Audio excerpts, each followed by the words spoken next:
So, our next guest on the podcast today is Wes Huff, who is a fellow apologist like myself. We've actually had him on the podcast before, and he's going to share his miracle story with us. Thank you, Wes, for coming on again. Pleasure to be here. So, do you want to share a little bit about your story from your childhood with us? Yeah, so after or just before I should say, my 12th birthday, I was diagnosed with a rare neurological condition that left me paralyzed from the waist down. And I actually have a section of my mom's journal from that time. And at the top it says January 8th, which was the day that this took place. And I had actually been home from school. It was a Wednesday, and I had had the flu. So I was staying home from school, and I was, as my mom says, she describes me being very sick and says that she'd camp me out on the bathroom floor close to the sink and the toilet for reasons we don't have to go into. And she says, Wes falls asleep, but when he wakes, he calls me and says, Mom, I can't feel my legs. I ask him if he is sure and then scratch his lower leg up to the mid-thigh. He shakes his hand, indicating there's no feeling. She then goes on to say that she called a friend of hers whose kids had also had this flu to see if this was, a symptom that made sense. And when her friend told her that it wasn't, she was advised to call 911. And so she eventually called telehealth, which encouraged her to call an ambulance. And I was rushed to the local hospital there. At the time, we were living in a small town in central Ontario. And the local hospital there, basically, they concluded that they didn't have the expertise to figure out exactly what was going on. And so I was rushed in ambulance to a hospital in London, Ontario. So all of this, the journal entry starts at 4:30 p.m. that night. And by 6:30, I was in London. By 8, I had had a number of tests done to me. An MRI, blood taken. They'd done a lumbar puncture, which is a spinal tap. And by 11:55 in the journal, it says, Wes returns, results are positive, no cysts, no tumors on the spinal cord, no swelling, diagnosis, body might be attacking itself. And basically what they told me what was happening was that my body's immune system, instead of attacking the flu that I had, it attacked the nerve endings at the base of my spinal cord, causing inflammation and leaving me a paraplegic. And so I was paralyzed from the waist down.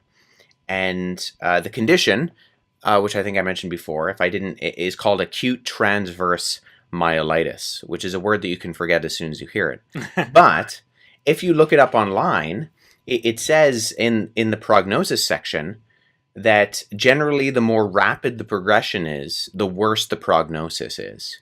And as far as I knew, mine was instant. I'd literally woken up and was paralyzed from going down for a nap, not being paralyzed.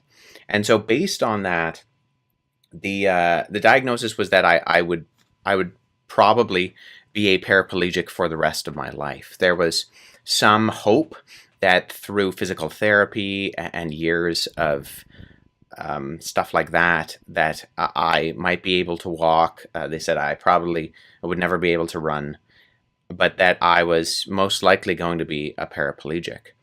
And the short story is that happened on January 8th of that year.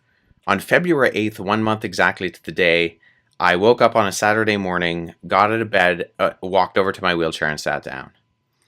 And that was it. And as quickly as it happened, it seemed to go away. And there were no side effects. There was no muscle atrophy from not being my legs not being used for those 4 weeks.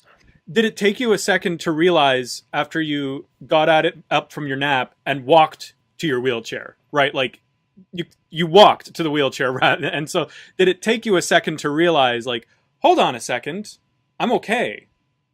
Yeah, I definitely knew that something was different from the previous days or weeks that I had, done the same sort of routine every day, fallen out of my bed, crawled over to my wheelchair.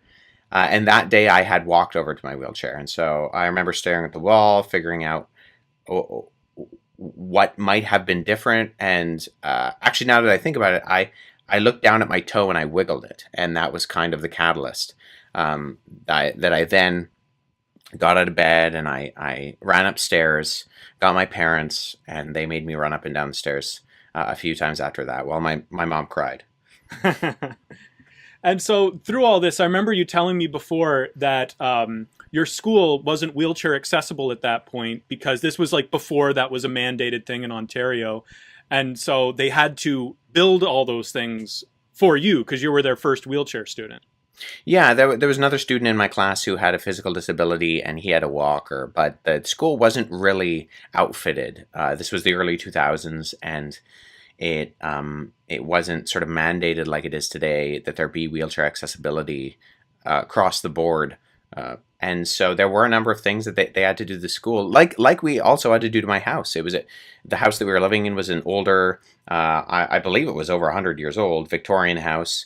It was the parsonage of the church. My dad was a pastor, and we had to put a ramp on our house, and that was new too, right? And when my mom actually told the principal that I was healed, that I was no longer paralyzed, he cried.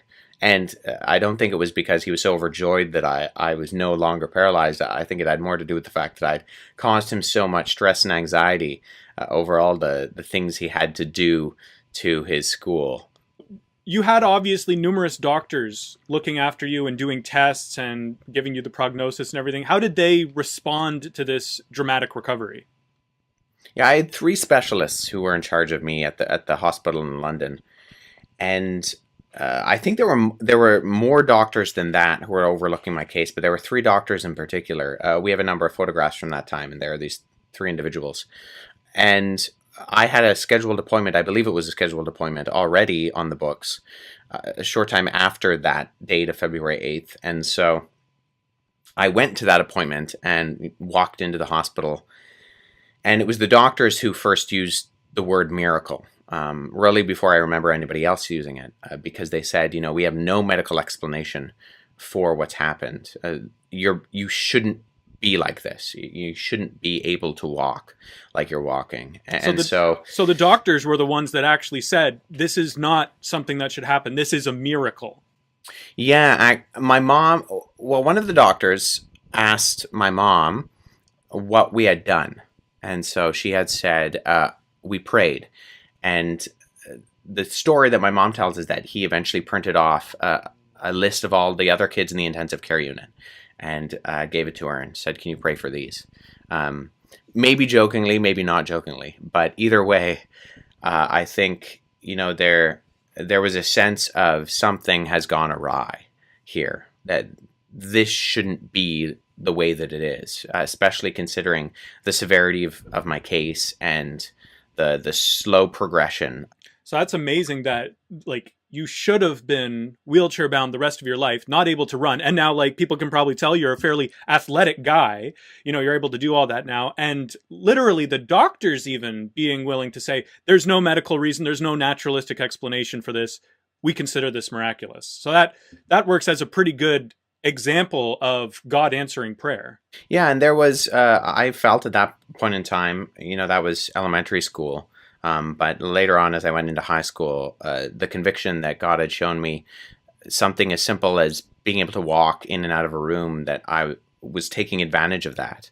And so I invested a lot of my time and effort later in my teens to athletics. I ran track and field through high school, went on to run varsity track in my university undergrad years. And a big motivation of that was that I felt that I could glorify God in this simple way of not taking advantage of something that He had allowed me to be privy to, of how much we take for granted something as simple as walking and running. Yeah. And then running track and field, that's glorifying to God, saying, thank you, God, for giving me my legs back. So that's awesome.